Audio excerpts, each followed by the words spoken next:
BJD star प्रचारक 5T अध्यक्ष VK Pandian 2 दिनिया Balangir गस्तरे आसी आज पश्चिम ओडिशार प्रसिद्ध शैवपीठ हरिशंकर ठारे अपराह्न 2टारे पहुंची थिले।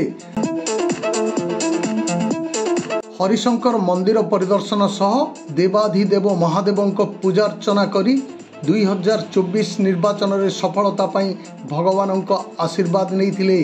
एही अवसर रे हरिशंकर स्थित पांथ निवास रे मिशन शक्ति महिला मानक पक्षरु श्री पांडियन को स्वागत संबर्धना प्रदान करा जायतिला।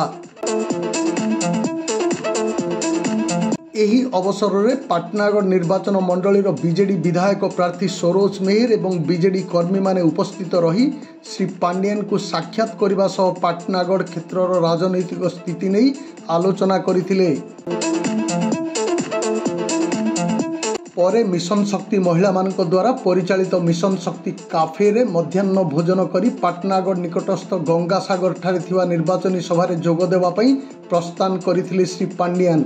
सुरक्षा दृष्टि 8 प्लाटून पुलिस फोर्स मुतयन होइतिले। खपराखोलरू अशोक कुमार बाग, कोशल प्रवाह।